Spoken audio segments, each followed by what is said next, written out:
welcome back to another episode of Wholistic Conversations. I'm your host, Brittany, and each and every episode I bring on amazing, outstanding, magnificent guests. And today I am so excited to introduce AJ McQueen to the show. Glad to be here. Hey, how you doing? I'm great. I feel good. Energy's good. I'm good. AJ McQueen, you're in Atlanta. You're on tour. How are you feeling?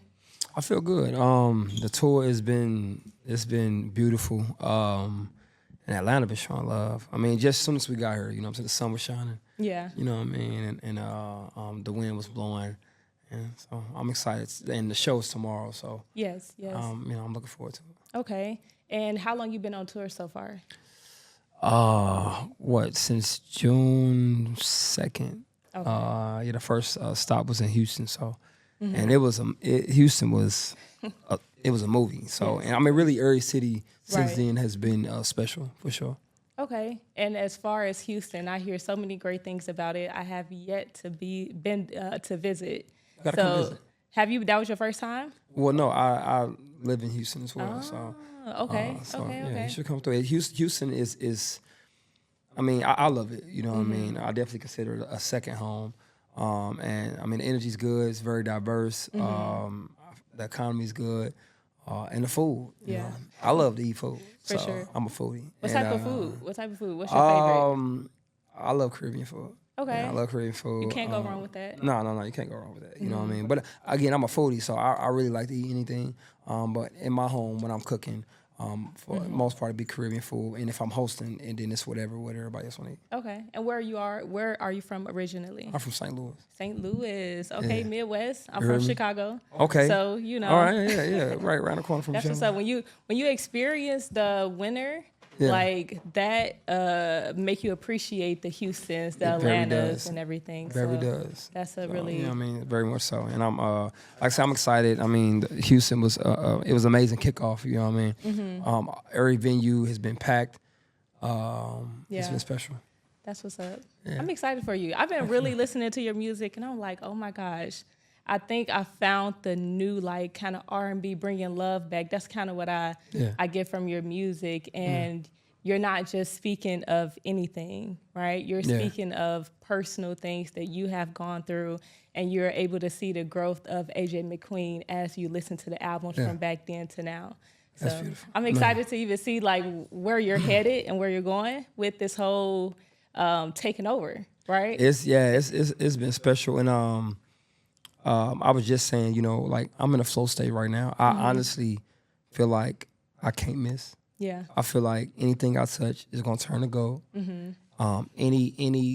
Anywhere where I put a seed in the ground is gonna grow. Yeah. And I'm not saying that as if it's about my might or my strength or my speed alone. It's definitely the Most High. You know what I mean? And I'm in a space where I'm just letting God be God in my life. I'm not trying to control it. I'm not trying to stop it. And I'm not fighting the flight, as God trying to take me higher. So. Were you always here? No. I just got her. You know what I'm saying? Like probably coming on 3 years. And when don't get me wrong, if you look at my life, there's definitely been a progression, So I do want to speak to the progression of just growth but when I say her, when you just got her, I look at it as it's definitely a new chapter in my life. And that page turned like about 3 years ago now. I was just really sitting down, and I recently went through an awakening period, and I had never saw myself in that way before.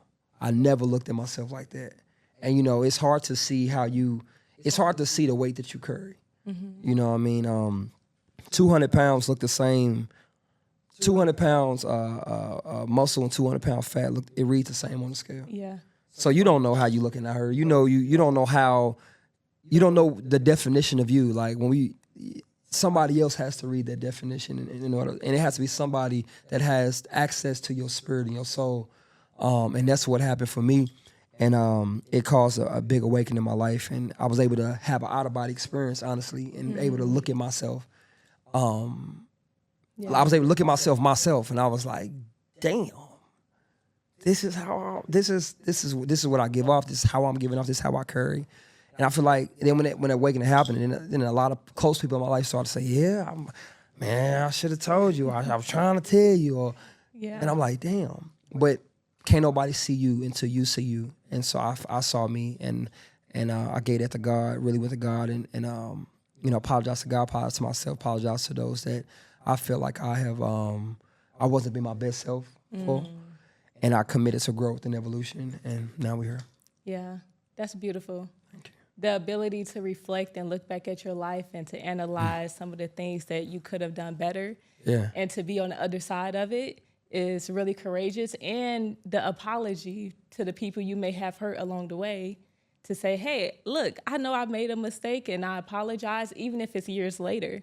It's still that the ability to really understand how you can affect other people. Yeah. Right? So yeah, I agree. And I think that, reflection is such a powerful thing. You either gonna reflect now or reflect later.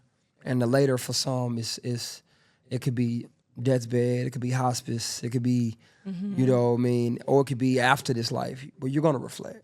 You know what I'm saying? Yeah. This whole idea that I'm me, ain't nobody gonna have. You're gonna reflect. You know what I'm saying? And I think that our internal reflection is so powerful. I think that external reflection is powerful too. But I think that the mirror is one of the worst things. I won't say one of the worst inventions, but the mirror has got us thinking that we see us. Yeah. You know what I'm saying? Like some of the greatest world leaders and philosophers, they made such an impact on the world before the mirror was ever created. I gotta look that up and see when the actual invention of the mirror. But prior to that, people were still able to see themselves, right? But it was an internal thing, or you was only able to see yourself through the eyes of somebody else. And now that we got a mirror, we got a phone, you always think you're seeing you. You're not seeing you. Yeah. And that was me. I went so many years without really seeing me, to the point where somebody saw me, and I was like, and they told me exactly what they saw. Not saying, things to make me feel good, man. A lot of people do that. Yeah, not people, no. They were like, listen, this how you looking at her. And I was like, damn. And it hurt my heart because I really genuinely, that's not the way that I saw it. But it's reality. So you talked about you having an out-of-body experience and then someone telling you about you yourself. Which one came first? Somebody told me about myself, and then once you seen you, then you was like, okay, now it was definitely out of body. It was out of body because I was like, it hurt. You know what I'm saying? And that's what led to Sorry Mom's Distracted, the music and everything after that. It definitely was me going deeper inside myself and unpacking. And can you tell me about the out-of-body experience? Were you sleeping?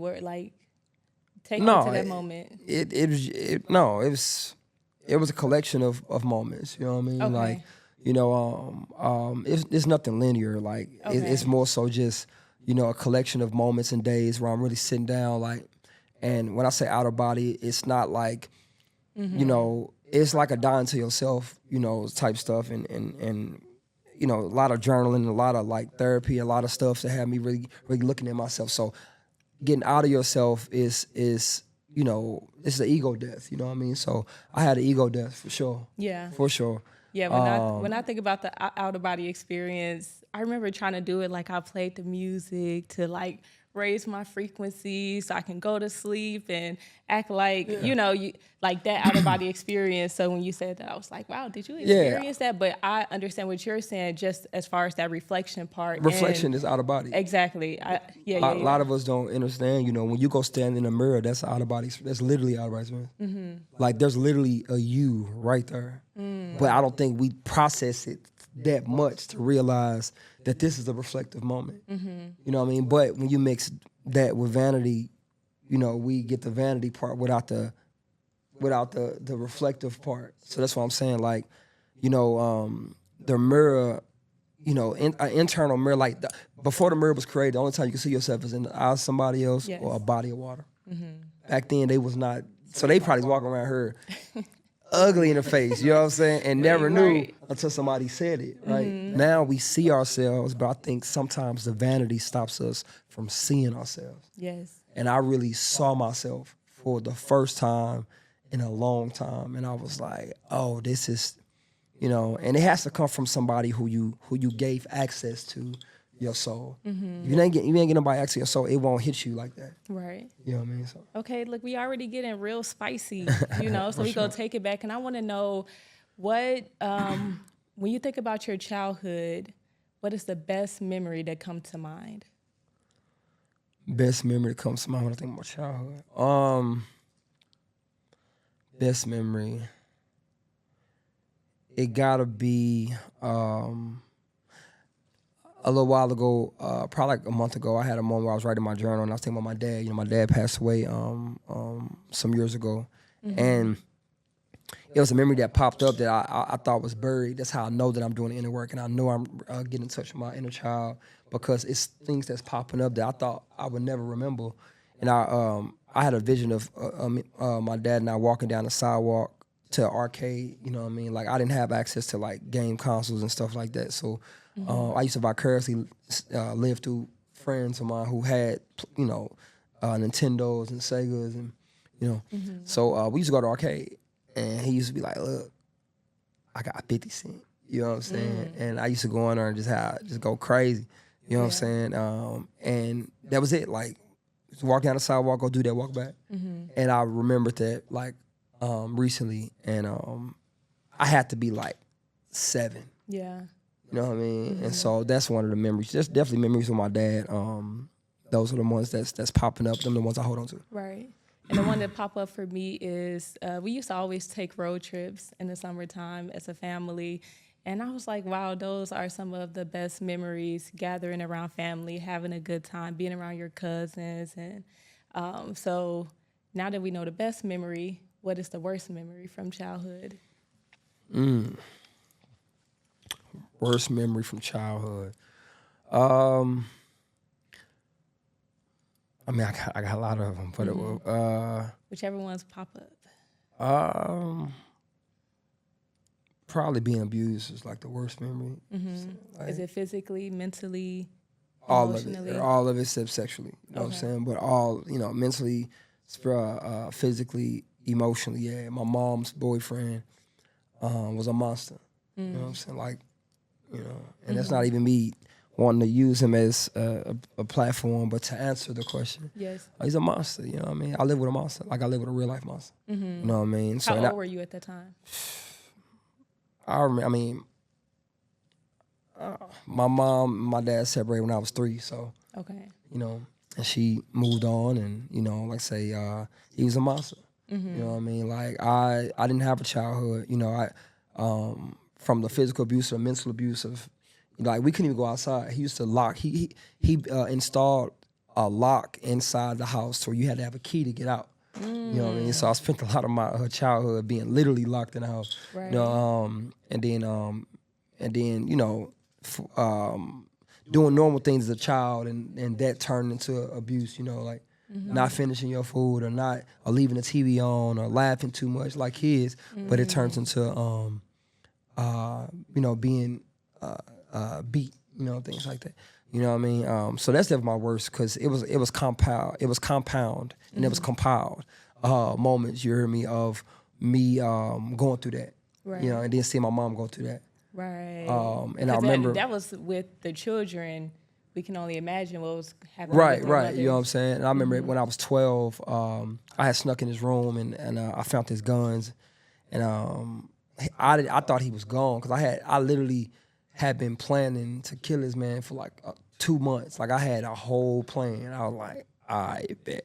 You hear me? So one day, I went through my plan, and I had snuck in his room, and I got he had this drawer thing under the bed with the guns in it, and I had reached in there and got the gun, but I didn't realize. Well, his room is connected to the bathroom, so he was there. You know what I'm saying? So he came out the bathroom when I grabbed the gun, and I squeezed the trigger, but it jammed. Wow. So, and I thought he was gonna kill me that day. You know what I'm saying? But he didn't even do nothing. That's what scared me. Yeah. He just looked at me like a disappointed. But I think that he knew, like, he just, you know what I mean? Like, and we've never talked about. I've talked to him since then, very briefly, but we've never talked. Like, but I if I ever do get a chance to talk to him in his lifetime, I would ask, like, hey, when I was about to kill you, what was you thinking? Right. You know what I'm saying? Right. But that's definitely my worst memory. His life probably flashed before his eyes. Yeah. And like you say, that reflection part, he might just have knew. was Yeah, he like, had him- wow, yeah. I've been, the way I've been treated, like, you know what I'm Yeah, saying? and when my mama left him, you know, he resented me more than he did when he used to be me. So literally, like, my mama actually, you know, got Were you the only child? I'm the only boy. Only boy. I got 4 sisters. Okay. So my mama decided to leave him.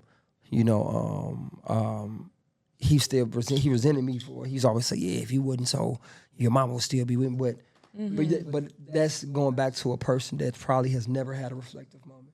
Right. Because how do you think this how you look? You don't realize either you haven't had a reflective moment or you're not accepting your reflection.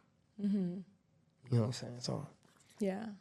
And that's I think we all go through some form of abuse growing up in the Black community, at least. And it's unfortunate. And sometimes we take on that pain, we take on that abuse as if it was okay. Right. Because some people, I'll have discussions, even on a podcast, and some people believe they deserve the abuse. I deserve to get beat because I did something bad. And I'm just like, do you think that's the best way that you could have approached, that your parents could have approached disciplining you, right? yeah. And I'm reading this book by Bell Hooks called All About Love, and in the book she talks about the definition of love. You know, and then she references Enrich Fromm's definition of love, and his definition of love is to nurture one's spiritual growth, right? So when we look at, if we take on that definition, if we say, okay, well, because we all got different definitions, and I think that's why we don't have to love, because we all define it on our own instead of collectively saying, listen, this is what it is, right? So, but if let's say we all came to one consensus and say, you know what, the definition of love is to care for somebody's spiritual growth, or to nurture somebody's spiritual growth. And then if you accept that definition, then you ask yourself, have you ever loved before? Right. And have you ever been loved? Because if you nurture somebody's spiritual growth, anything opposite of that is the opposite of love. You know what I mean? So when you look at that, a lot of us have never been loved, and even it'll have us look at our relationships and realize, man, I've never been loved before. Wow. But it also have us admit, I have never loved nobody before.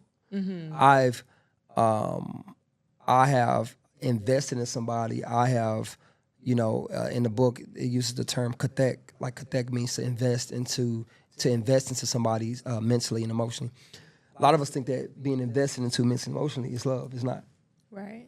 You know what I mean? So what I realize is, you know, because if somebody loves you, they would never intentionally hurt you.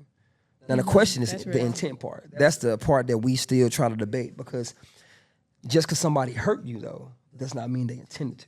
But a lot of us don't get the grace to find out if it was intended or not. We just like, nah, you hurt my feelings. Nah, you cheated on me. Nah, you hit me. Nah, you whatever. There should be, outside of the pain, which the pain is important, but there should be a moment where we decipher if it was intentional. You know what I'm saying? Because intentionally harm somebody is not love. Right. You know? That's real. So when we look at our life, and if your parents, your loved ones, your significant other intentionally hurt you, that's the opposite of love. So have you had that conversation with your mother about the things you experienced growing up? Yeah, through this album. Okay. Like, yeah. this, Sorry Mom Was Dragged is the first time me and Mom ever talked. And we talked, the album healed us inadvertently. Yeah. That's You know beautiful. what I'm saying? Like, a lot of those skits, I was recording her. She didn't know I was recording her. And I just knew I would use it one day. I didn't even know I was going to use it for an album. Yeah. Like, I literally got voice memos from, like, just moments I just capture. And, you know, some people don't like it, and I get it. But, you know, it's me. Yeah. You know, I like to make art. So, sure. you know, it's nothing different than drawing somebody that you see, you know, in public. I will record you if it's a moment, you know what I'm saying? Yeah. For me, right? And but before I release it, I'll definitely get consent, you know what I mean? Because I told her, like, listen, I'm about to use you, you know, and then I took out a lot of the moments, because the skits were longer than that. My mama said some shit in that because she didn't know she'd been recorded. And but I took out the moments that would have damaged her. Definitely did. So that I took out the moments where she said a little too much, were the moments where people wouldn't understand what she meant. Because it's not for me to use her as a platform. It was for me to tell my story. Exactly. So we talked, and you know, the album healed us. Yeah. Wow. That's amazing. Thank you. Right? Because the mother and son relationship is critical. That's actually one of the things I look for when I'm dating someone. It's like, how's your relationship with your mom? Yeah. Because that can tell a lot about how you would treat a woman. Yeah. So would you say that you had a good relationship with your mom growing up? Good. I mean, good is subjective. I would say that I had a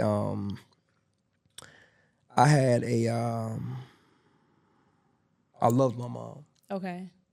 But again, we can't determine what's good until we look back at it and realize, you know what I mean? Because how do you know what to compare it to? You know what I'm saying? Like keeping a child alive is not loving a child. Right. So I'll just say that, you know what I mean? Okay. So I was fed. Yeah. I had somewhere to stay. Okay. So I mean, if like I said, good is subjective. If that's To good, the then state, yeah, it was to good. the state. Right, it was. I was good. You know what I'm saying? Yeah, but for sure. nurturing, no. Okay. You know what I mean? I definitely nurture myself. Now I've accepted, you know, forgiveness. I forgave my mom, my dad. I forgave everybody. I forgave my abuser. You know what I'm saying?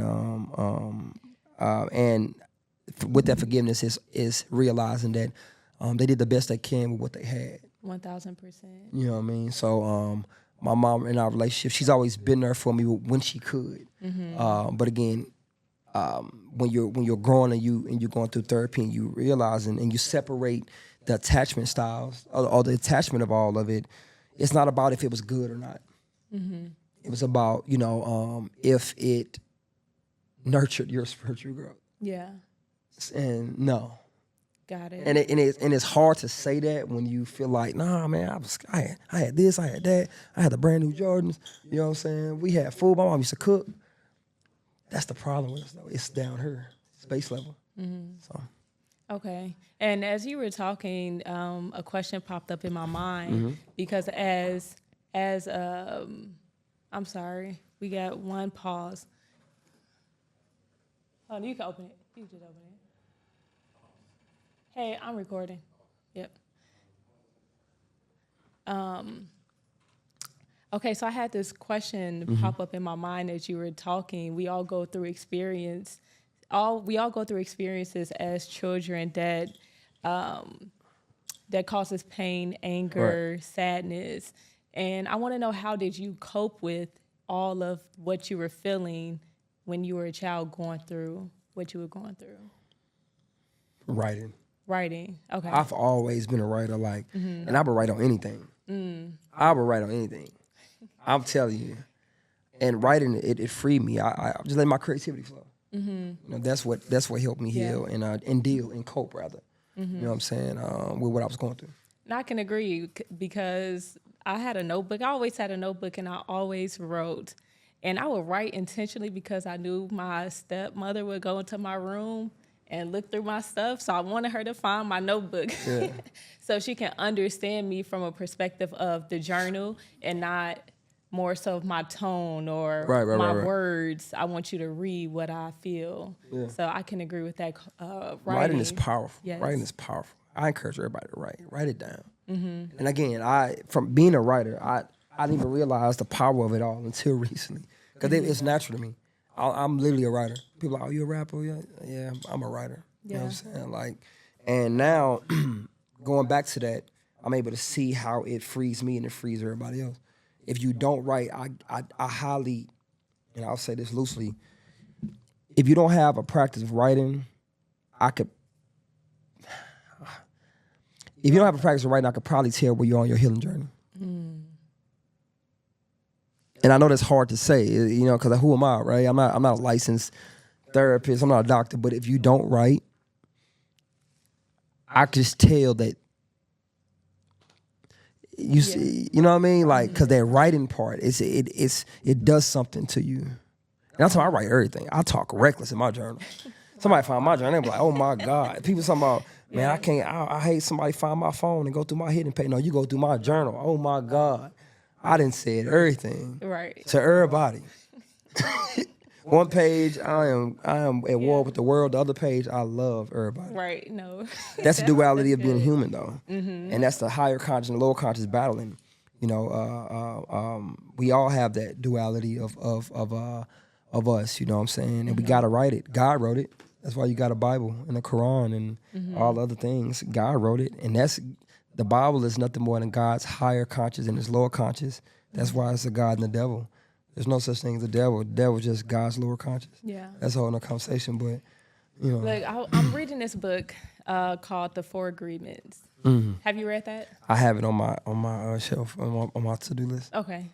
And the first chapter, oh my gosh, it's really, I reread it, and I think I want to keep rereading it because it's so good, and it talks about the human experience, and we are domesticated as humans, and they say in the same way you would domesticate a dog to train a dog is how we also training the human, right? The reward system.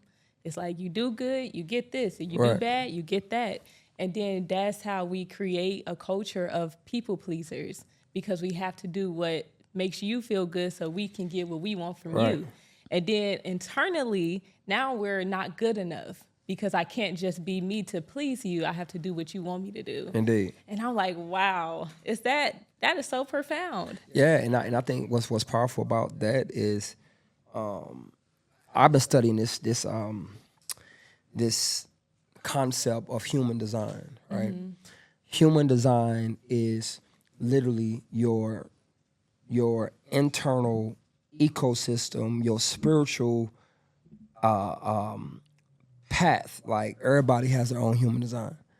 The problem is we being told what our human design is instead of defining it ourselves. I found mine. Yeah. And so the flow state that I'm in, like, a lot of people like, yeah, you've been working so hard, you've been grinding. All these things are true. But what you're looking at is somebody who has literally untapped the human design. I know what my words do. I know what my presence does. I know what my touch does. I know, and I'm talking about the good and the bad of it all. I know it. And so I've taken time to really define my human design. I encourage everybody else to. All of us have our own unique one. Yes. It's not, I got sisters. Yours is not like your sister. You can be twins. You can come out the same way. I'm not talking about looks. I'm not talking about personality. I'm talking about spiritual path. Yes. It's your own human design. And what we mess up at is that we enroll into an institution, church, a school, a family structure, relationship, all those institutions really. Marriage is an institution, all that. Yeah. You enroll in it and you accept the human design of that. Yep. And you don't go into it as your own human. Yep. So. Ooh, and then that was another part of that same chapter. And they talk about that's really one of the hardest things to do, because when you become domesticated, you become the domesticator. Indeed. You know? So now if you're going against the church beliefs, the school beliefs, your parents' belief, you will actually punish yourself. Yeah. So it's hard to break that tie between, okay, this is who I am, but this is who I have been. And so how did you go through that process of detaching from the old beliefs that maybe your parents put on you, or that whatever system you grew up in, the programming that you encountered in your life? Yeah. What was that? Because that's a hard breakthrough. And I know self-reflection is, a major part of that, but it's hard to detach sometimes from the old way of being. I think my path has helped me with that. When I was a child, I was an emancipated minor. Okay. So, and then I learned that, emancipated means free, right? So, as I've gotten older, I realized I was like, I was an emancipated minor as a youth. I was free since then. I just didn't know it, right? I didn't know. So my path, me staying with all these different families and me just being my own, it prepared me for the moment that I am now, right? So I think that we all have to emancipate ourselves. And it's hard to, like you said, because the institutions, we need the institutions. And I have people tell me all the time, AJ, well, not everybody, but I've had a few people tell me, AJ, everybody not like you. Everybody can go quit their job and live off the land and sleep in their car and grow their hair out and tattoo their face and say, fuck the world like you. I say that all the time. And I'm like, I know everybody like me. But that's why I believe that I'm chosen for this, because I'm a symbol of revolution. That's why I have Soul Rebel tatted on my neck. I'm a rebel to all this shit. You know what I mean? And I'm not one of those people that is like, I'm not a rebel to humans and God, but anything else I am. I'm going to do my own thing. Right. You know what I mean? And I think that for me, it took me a while to get here though. Like I said, I spent my 20s, I gave my 20s away. Yeah. I literally did, to institutions, to the idea of it all. Marriage, church, jobs. I literally gave it away. Were you a Christian at some point, or? Yeah, for sure. Would you still consider yourself a No, Christian? I'm a believer for sure though, for sure. Like I believe in the gospel. Mm-hmm. You know what I'm saying? I believe in redemption, because we can't save ourselves. Mm-hmm. You can free yourself though. Yes. You know, so we can't save yourself. Yeah. You know what I mean? And if you say yourself, you would have to have put yourself here. And you know what I mean? Like that's impossible. You know what I mean? So I think that's where the idea of consciousness comes to a halt. Or it comes to like all right, relax. Mm-hmm. You can't save yourself because you cannot make yourself. But I can damn sure free myself. Mm. You know what I'm saying? So I emancipated my damn self. Mm-hmm. And I think that we mix it all up into the same pot. Church was never to free you. Right. Like well you went to your path for freedom. You know what I'm saying? Freedom from what? Yourself? Mm-hmm. That's wild. You know what I mean? Like you have to free you. Yeah. You know what I'm saying? And you free you by emancipating yourself. Mm-hmm. But I definitely was. I'm a believer for sure. Like I believe in the Most High. Whatever people want to call him, I'm okay with that. You know what I'm saying? Right. I don't get off into all that. Like I used to though. I used to feel like I needed to defend, the gospel and be a apologist. I was definitely an apologist for sure in my approach. But then I realized the main things that God has placed in ordinance, I was forgetting those while accepting the theology of it all. We in Bible study talking about what type of shoes Saul wore on the road to Damascus. Not literally, but I'm making a joke, right? Mm-hmm. But we forgetting. But outside that same Bible study, is a homeless out there fighting over one meal, and kids out there and the elderly trying to. And it's like, why are we spending so much time in her and not out there? And I used to always question it. That's why they called me a rebel. Mm-hmm. I got kicked out the church though. Yeah. You know what I mean? Like they definitely kicked me out for sure. They was like, listen, you are a rebel. And they literally called me a rebel. Mm.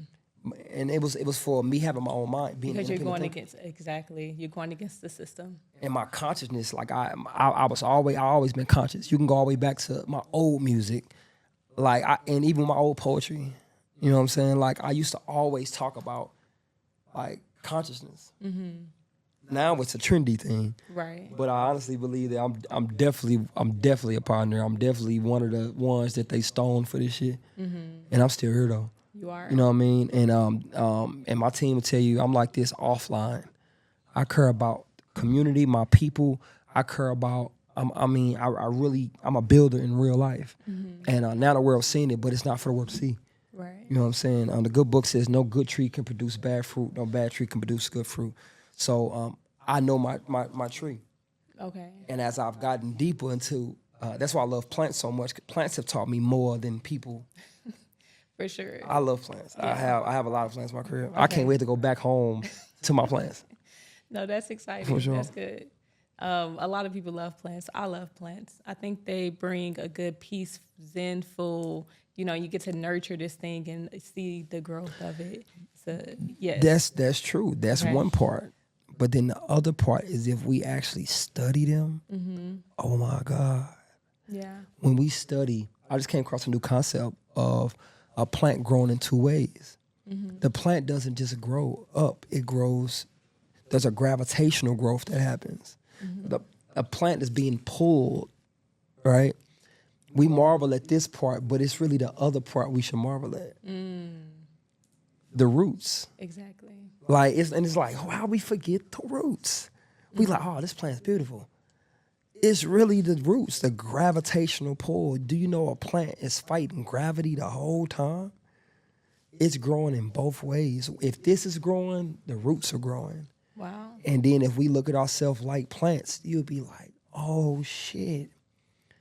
this is why I'm dying, because of this or this and that, you know what I mean? Mm-hmm. I have a leaf, I said this before, I have a leaf on one of my birds of paradise that it just don't unravel. And one day I got fed up. I'm like, cause you messing with the beautification of my life right now. So I tried to go unravel it with my hand. That plant rejected that. Literally, the plant would not unravel. Right. And then I repositioned it a week later. And I'm like, oh, you just want it to be in more light. Wow. And speaking of plants, have you done any plant medicine before? Mushrooms? I've done shrooms before. Yeah, I've done shrooms before. I smoke herb as well. Mm-hmm. I drink mugwort. Like I smoke. Like I'm an herbalist. You know what I mean? But but I say I try to stay away from the trendiness of things. Like if you go to my shelf in my loft, them herbs have been there for years. Mm-hmm. Versus, and then there's this big push of like everybody want to try everything, have out of body experience, all that. Just kill your ego, and that's out of body enough for you. I promise you. It'll have you feeling like you're dead when you have to swallow your pride, when you have to tell somebody I'm sorry, when you have to accept an apology, when you have to realize you were wrong, when you have to realize that you not the shit. That is ego death. You don't need ashwagandha for that, love. But then for those that do that, that's added benefit of it all. And I think that's dope. But I think that a lot of us are replacing root work with this trendiness of wanting to escape, apologize and escape conversations. You want to go take toad and acid, go apologize to your mama. Right. Like just go tell your ex that they wasn't crazy, it was you. You know what I mean? Yeah. Now, again, I'm not knocking nobody's journey, right? Oh, yeah. If that releases that and helps you do that, then do it. But don't replace it. Right. Don't escape from it. Don't escape, you know what I mean, from it. And I think there's a lot of escapism happening. And I try to stay away from escapism. And that, one thing, as I was doing some self-reflection, I'm like, wow, I am not the one to escape a situation. I enjoy running to it. That's how I am. Like, let's get this shit over with. A lot of people don't see the moment. They're like, AJ, were you nervous? No.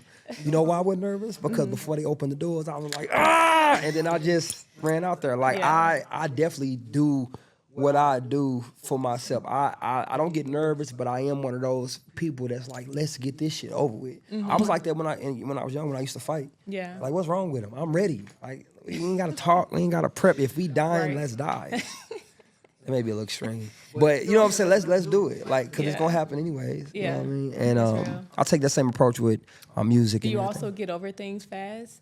Where maybe, because that's... with my approach of, okay, if something bad happened, let's talk about it. Let's move on to something different now. Do I get over things fast? It depends on what it is. Okay. Like once you found the solution to the problem, No. okay, let's move forward. Yeah, I'm like that now. Right. I haven't always been like that. Like I just got to a place in my life where, like in the last year and a half ago, where I realized how my tone was, like my energy, like when I say tone, like definitely verbal, but like just the tone of my energy and how it played part on other people. I didn't even realize that. And people say it to me, but it wouldn't click. It clicked through my awakening period, and I was like, oh, yeah, that's how I sounded. You know what I'm saying? I was like, and then I'm like, damn, I didn't even mean that, or I hate that I made you feel like that. But before, I would not admit that. I would not even apologize for it because my intentions was in the right place. But I just got to a place where I'm realizing the energy I carry. I'm being more apologetic. I'm being more responsible of my energy, and getting over things. Find a solution for sure. Okay. And actually, we're going to take a health break. Okay. I have a gift for you. I like gifts. You like gifts? Okay. Let's see. So I have a business. It's called Herb and Flow. Okay. Take a spoon because it is something you're going to try and taste. He like, what is this? Okay, sea moss gel. You ever had sea moss? I've had sea moss. You like it? Yeah. Are you a fan of it? Okay, perfect. Well, here, I'll let you open it. But it's our chlorophyll sea moss gel. I have activated charcoal in there, slippery ambark. Why don't you take it first? Because if I die, he died too. Oh, that's fine. Okay, right. That's We how need- we operate. Yeah, I can't just be, want you to- you know what I mean? I trust you, you know what I mean? No, but my product's in stores. Like it's legit. It's legit. I got you. You know. I believe you 100%, love. I believe you 100%. Okay. Yeah. Okay, let's.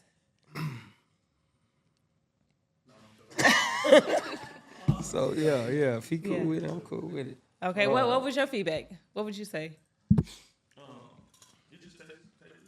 It tastes good. So it has a unfiltered apple juice in there that gives it, that gives it a really good taste. Because some people see the green and they like, oh my gosh, like. I like apple juice too. I like apple sauce. Okay. Yes. I think you got something going. I think you got something going on here. Okay, there we go. I like this. Yeah. Yeah, this tastes good. It's another sea moss company that I like, but I ain't gonna lie. Bring the mic a little bit. Yeah, it's another sea moss company that I like, but I ain't gonna lie, this up there when it comes to taste. Like, this is good. Thank you. This is one of our best sellers. No, this is dope. And I call that like the daily detox. So you can take that and we breathing in toxins, we're eating toxins through the processed foods. So this would just help gently detox the body. No, this tastes good. Thank you. How long you been doing this? I've been doing this since 2019. Oh, Yeah. so you got about 10,000 hours in this. Oh, for sure. Okay. For sure. I'm selling over 10,000 products a year. So that's pretty Shout good. out to you. And I actually go a different avenue. I go more towards the stores. So I have my products in over 9 stores right now, and they're doing pretty good. Well, really well. Hey, Yeah. man, you know, I love hearing and seeing a black woman do magic. Mm-hmm. You know what I mean? And so shout out to you for that, you know, your entrepreneurial journey. Thank you. That's beautiful. And technically, you're an entrepreneur as well. Oh, ain't no technically about it, love. Like I'm definitely an entrepreneur for sure. Like I've been an entrepreneur for a while. I know, but I get why you said technically. You know what I'm saying? Because some people like They can see you as an artist, right, but really you're an entrepreneur. I am the brains. Yeah. I am the visionary. I am, you know, I love entrepreneurship as much as I love music. Yeah. I love business. I started a water company not too long ago, just to do it, make a lot of money, and stop. Yeah. I'm gonna bring it back, but I literally just started the business. It's doing great, and then I was like, I'll do it again later. And people were like, why would you do that? It's because I know that's a gift of mine. I know how to look at something and say this gonna work. Mm-hmm. You know what I'm saying? And the same thing with the music business. But like you said, some people see the artist part of it. Exactly. But I equally desire, as much as I desire a Grammy, I desire cover of Forbes. Okay. You know what I'm saying? Yeah. I want people to be like, AJ McQueen is one of the best businessmen of our time. Because I want to be able to create infrastructure, create economic funnels, integrate vertically, and supply, you know, resources to others through the different businesses. My first business I ever started was a nonprofit organization. Okay. 501c3. And it was my first business. I had partners starting business, and they was like, yeah, man, we finna start doing this, start doing that. I always had a heart for nonprofit work. And I was like, I'm gonna create an interest group. Because I studied the NFL and the PGA Tour. All of them are just interest groups. The NFL was a nonprofit organization. It had to convert after a while because of so much money they was making. But if you create a nonprofit, it's an interest group. And if you get so many people interested in that group, that's business. Right. So, and then I started my nonprofit, and I started a publishing company. I wrote my first book. And then what else? Then, like I said, I opened a poetry lounge. And then I merged that with the nonprofit. And now we got Godbody. Hey, So that's what's up. That's really cool because you can look at someone's like job history or business history and learn more about them. So I think that's really cool for people to get that perspective of, hey, no, I'm not just an artist. Yeah, no. know? I listen. It will come a For time sure. where I'm sitting back and watching it grow, and so. Literally, Godbody Energy is it's LLC now. So, it's a whole entertainment company. And I have a team, I have employees. Like I said, people see the artist part, but it's a whole operation. I plan on putting a headquarters in Houston. I'm gonna buy some land. I'm gonna buy a building, make it a God body headquarters. I'm gonna put a resource center in there, studio, office space for my staff. I got a whole vision for it. Yeah. But some of my early achievements weren't even music achievements. I was the top 30 under 30 Entrepreneur Award, Service Achievement Award from the White House, and those weren't even music related. You know what I mean? So, but now I am like I do want people to see the artist me because I feel like I was doing too many things. Now I'm an artist, but definitely entrepreneur. Okay. And what's one piece of advice you can give to an up and coming artist who they have traction, but now they want to say like step more into the business side? Because you can be an artist, and you can be passionate and do what you love to do, but you also got to make some money. So what's one piece of advice you would give to someone like that? Don't worry about the money. I know that's kind of opposite of what you just said, but hear me out. Don't worry about the money part yet. Put your energy out here in this world. The money was going to come to you. Like, because one thing I don't really, I won't say I don't like, but I don't really understand sometimes is an artist, up and coming artist, charging for, who to perform or whatever without a resume, without a one sheet.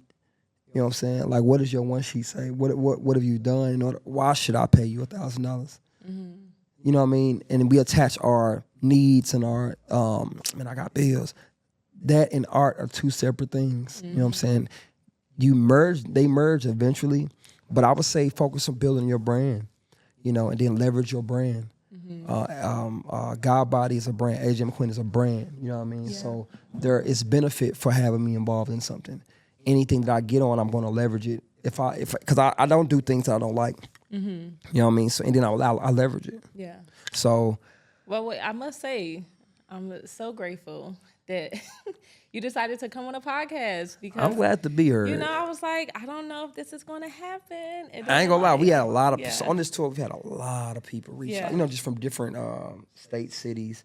Hey, we'd love to have you. You know what I mean? And we've been just filtering through my assistant has been helping filter through a lot of those things, and things like health, wellness, growing, nurturing, community-based things. That's where my heart is, not necessarily the most attractive, glamorous things. I don't care about those things. You know what I mean? Like if they go together, cool. But I really love what your podcast stands for and what it's about. You know what I mean? And I'm glad that I could be a part. Yeah, and I'm thankful for you to be a part of it as well. Tell me about who are some of the artists you would like to work with moving forward? Like your top 3. I feel like every artist maybe have that list of like, man, if I had the chance to work with so-and-so, that would be the dream collaboration. Nas, Lauryn Hill, Erykah Badu. I know you said 3, but I'm gonna give you 5. Okay. Robert Glasper, Common. Wait, is that 5? That's 5. I think so. I'll stop right there. I got a lot of them, but I'll stop right there. Okay. You know what I mean? And what has been your best collaboration so far? You had a couple. I really like that song with Lizzie Jeff. Shout out to Lizzie. I love that Uchi Willie. Uchi Wally? Uchi Wally. She said Uchi Willie is crazy. Uchi Willie. When is this episode dropping? This is going to drop like 3 weeks. Okay, cool. Yeah, so I have a song with D Smoke, you know what I mean, that'll be dropping soon. So I think that's my I really like that collaboration. I think that was gonna be amazing. So and I'm really selective. I have a very interesting mind. What I mean by that is like I've had a lot of opportunities to work with a lot of people. You know what I mean? Especially as my trajectory, a lot of big names, up and come, what have you. But I really work with people that I go off the spirit and the soul and the intentions behind it. I could care less about how many followers you got, how much money you got. I don't care. Like, what's the intentions behind it all? And I'm grateful that that people have been aligning with my intentions and my energy. And so now a lot of collaborations are about to happen. Okay. A lot more. So. I'm excited to see what come out, who you collaborate with. And And I had one more question that I wanted to ask you. It's right at the top of my head, but we go pivot. And I want to know, what is the jewelry you have on? Because I see you dripping in something. I see some crystals, Yeah. Tell me about some of these pieces.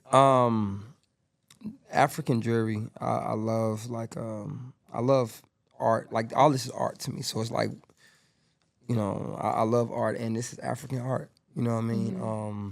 This is a Sankofa bird, and I also have a Sankofa bird on my neck as well. Sankofa means to go and retrieve. Okay. You know what I mean? So it literally means to go, find a way, come back and get your people. You know what I mean? So that I wear a Sankofa on me a lot. This is a African turtle, and it just means to carry. You know, and then you got the Ankh that represents eternal life. You know, a lot of us were taught that the cross represents eternal life, but it doesn't. You know, cross represents the murder weapon. You know what I mean? It's the death. But this is the death and the resurrection. You know what I mean? And then this is also called masculine and feminine. You know what I mean? So I choose the Ankh over a cross. Were you able to watch Terrence Howard podcast with Joe Rogan? I haven't. Oh, wow. It's really good because he was saying that that's the missing piece in kind of life is the curve. So when you just said that with the Ankh and the cross, that curve. Masculine and feminine, you know what I mean? Feminine, you know, the masculine and the feminine. I also have an Ankh tatted on my elbow.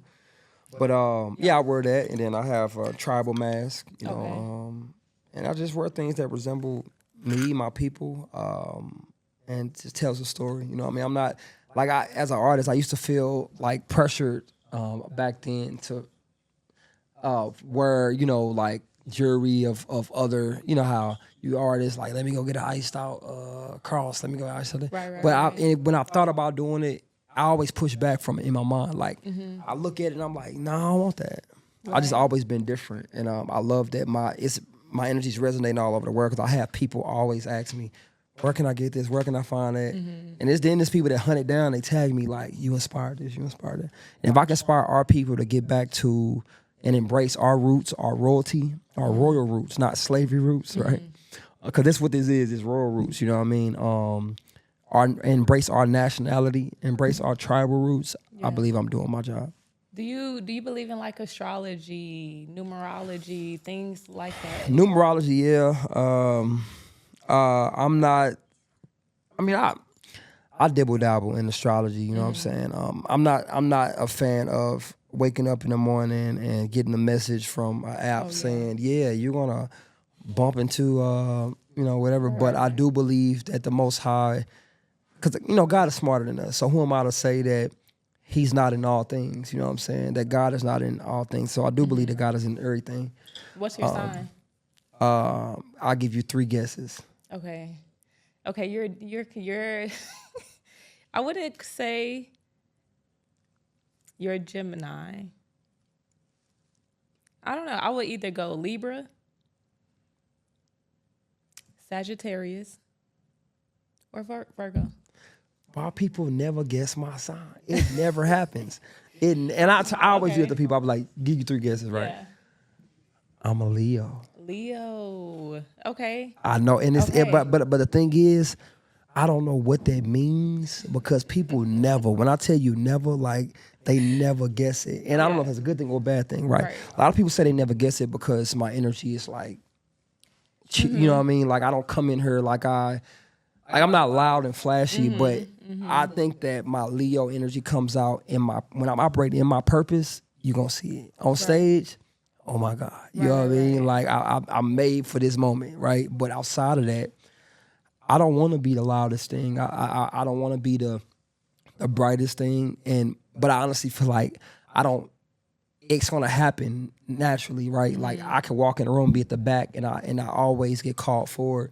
But they never guessed that I'm a Leo. Yeah, I would never guess the Leo. It wasn't given Leo. I know. What's your sign? I'm a Virgo. Virgo. Yeah. You know what I mean? So I don't know. People never guess my sign. So normally, like, when I'm asked that question, say, what's your sign? God. Right. God is my sign. You know what I'm saying? That's what it is. You know? Yeah. And I want to talk about relationships, because you do talk about the journey and love, and I hear a lot of love in your music, right? So what's one thing that you learned about yourself while going through relationships? That I didn't have a good one with myself.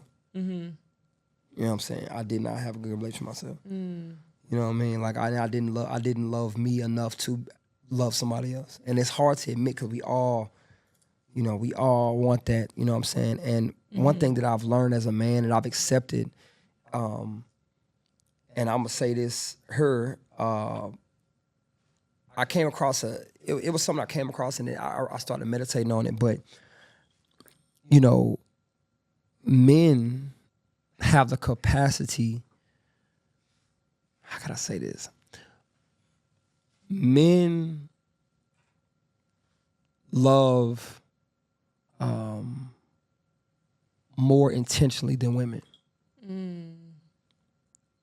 When a man, like, and it's hard for me to, like, I'm still trying to sit with the concept, but because women, love has been paraded to y'all, you know what I'm saying, since birth, for most, right? The idea of it, you know, the dress, the wedding, you know, love, you know, either seeing your mom in love or seeing her out in love and trying to, like, love has been, you know, the idea of it. Like, my sisters been in the hood and they still got an idea of a wedding in their mind, right?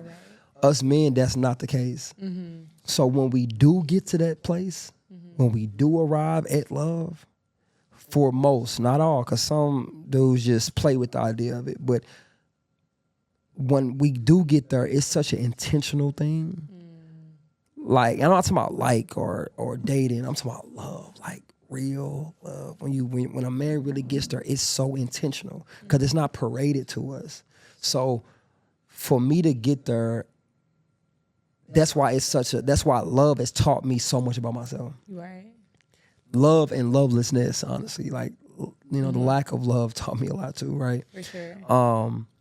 And I've been single for over a year now, and I've learned so much about myself, like so much about myself in this time. And I learned that I need to love on me, you know what I'm saying, before I can give the type of love or even receive the type of love that I really want. Because if not, then I've been projecting the lack of love, or I've been projecting lovelessness so much to where, you know, and a lot of us don't realize that, because as attractive as you are, as much money you got, as sexy as you are, as smart as you are, like, man, I've heard my sister say, man, these niggas ain't shit. I've heard dudes say, man, these hoes or whatever. No, with all that you got, you are projecting like lovelessness. Like, don't nobody want to be there with you because of what you're projecting. I have been doing inner work on myself to where I believe that I will attract differently. I have been attracting differently. I believe that, you know what I'm saying? So, and I'm still learning, but I do know that I'm in a better place in my journey when it comes to love, and because I want to do it right. Right. Like, I want to do it right, and I do believe that the next woman in my life will get the healthiest version of me, and that's the work that I'm doing. Yeah. Okay, beautiful. Well, shout out to the next lady, right? Because you're gonna get an amazing man, a healthy, You know what I'm healed. saying? You know, I think it's very attractive for a man to go through therapy and to self-reflect and to realize that they haven't been the best person, because it's easier to just say, this is who I am, and it's so much easier. That's it. You know, I mean, I probably would get, if I was saying all of that, I probably would attract a whole bunch of different type of stuff. I probably would, but I mean, when I started doing this, I started this authentic part of my journey. I had battles in my mind where I'm like, man, if I sit here and say that I fucked up, like, what is, you know what I mean? Like, what is that going to do? But I stopped caring about that. right? And it's been amazing, like, since then, how my life has grown. My music has been spread all over the world, of people that's like, man, thank you. You know what I'm saying?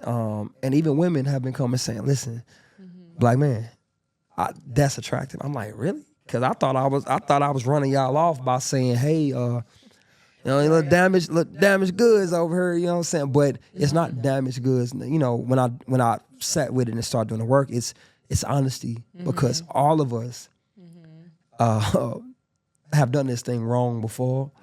And like I say, with me, I'm letting my music, my life be a symbol of evolution.